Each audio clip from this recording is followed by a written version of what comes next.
अब बालनजीको योजना चाहिँ के छ त, या स्वतन्त्र पार्टीको एजेन्डा के छ त हामीले पनि बुझौँ न। तपाईँ हामीले त बुझौँला एउटा कुरो, व्यक्तिगत भेटेर बुझ्ने भन्दा पनि सबैले बुझ्ने हिसाबले चाहिँ त्यो हाम्रो एजेन्डा के छ भन्ने कुरा चाहिँ बुझौँ न भन्ने कुरा। एजेन्डा मेनिफेस्टो तयार पार्दैछौँ। हरेकको छुट्टा छुट्टै हुन्छ नि त। जस्तै तपाईँले बुझ्न खोजेको स्वास्थ्यको होला, शिक्षाको होला, पूर्वाधारको होला, सबैलाई सबै चिजको हुँदैन नि त। व्यापार गर्नेले व्यापारको होला, किसानलाई खेतको होला, हामीलाई कृषिमा के हुन्छ, जो जो मान्छेलाई जे सम्बन्धी एजेन्डा बुझ्न मन छ त्यो तयार पार्दैछौँ। त्यसको छुट्टा छुट्टै सबै बुझाउनलाई अब फागुनको पहिलो सातामा चाहिँ हामी सार्वजनिक गरेर यो क्षेत्रको छुट्टै एजेन्डा हुन्छ, प्रधानमन्त्रीको छुट्टै हुन्छ, पार्टीको छुट्टै हुन्छ, सबै ठाउँको छुट्टा छुट्टै हुन्छ। तपाईँ प्रधानमन्त्री बन्ने भन्दै हुनुहुन्छ सर। मैले सुन्न मिल्छ कि मिल्दैन मलाई पनि थाहा भएन, तर तपाईँको योजनाहरू के छ त प्रधानमन्त्री भएपछि मैले ठ्याक्क सोध्न चाहेँ सर। योजना त थुप्रो छ नि, 3वटा मुख्य योजनाहरू। हामी शिक्षामा परिवर्तन ल्याउँछौँ। हजुर, शिक्षामा 3 दिन मात्रै स्कुल खोल्नुपर्छ, 4 दिन चाहिँ हामीले प्र्याक्टिस गराउनु छ होइन।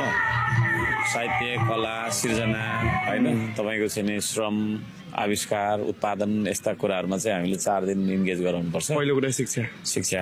अर्को कुरा हामी तपाईँलाई मैले खेतमा ल्याउन कारण त्यो पनि सोध्नुहुन्छ जस्तो लागेर क्या। हजुर, सेकेन्ड क्याटेगोरी सेकेन्ड हाम्रो ठुलो ऊ भनेको चाहिँ हामी के अरे कृषिमा आमूल परिवर्तन ल्याउँछौँ। ओके, हामी किसानको खेतबारीमा आएर बस्छौँ है, बस्दिने यहीँ आएर बस्छौँ भन्नाले यतै पर्मानेन्ट त बस्दैनौँ, तर कुनै नीति बनाउनु भन्दा पहिला चाहिँ खेतबारीमा हेर्नुपर्छ क्या होइन। जस्तै तपाईँले यहाँनिर के अब्जर्भ गर्नुभयो? मेरो सुन्नु न, सिंहदरबारमा बसेर चिया खाँदै चियाको चुस्कीमा गफ गरेर बन्दैन कृषिको योजना। किसानकोमा जानुपर्छ क्या, मधेसमा आउनुपर्छ होइन, भित्री मधेसमा कस्तो छ, पहाडी इलाकामा कस्तो छ, यावत ठाउँहरूमा चाहिँ हामी घुम्नुपर्छ। अब जस्तै यहाँ पनि मैले यसो हेर्छु, आई डोन्ट थिङ्क इरिगेसन राम्रो छ जस्तो मलाई लाग्दैन, कता छ कि होइन, यो कहाँ के छ भन्ने हामी हेर्छौँ। र कृषिमा सेकेन्ड एजेन्डा हाम्रो कृषि हुन्छ होइन। थर्ड एजेन्डा चाहिँ थर्डमा चाहिँ हाम्रो यो कानुनी उल्झन छ नि। हजुर, ढिलो प्रक्रिया। कानुन पनि हाम्रो नराम्रो छ क्या। कस्तो छ भने कानुनले चाहिँ तपाईँको विरोधाभास भन्छ नि। हजुर, एउटा कानुनले गर भन्छ, अर्कोले नगर भन्छ क्या। अनि त्यो कोअर्डिनेसन छैन।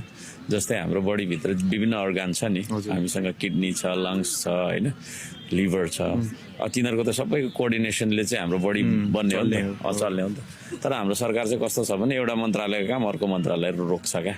अर्को स्टेपमा गएर रोक्छ। जस्तै यातायात मन्त्रालयले बाटो बनाउनु खोज्छ, वन मन्त्रालयले आएर रोक्छ क्या होइन।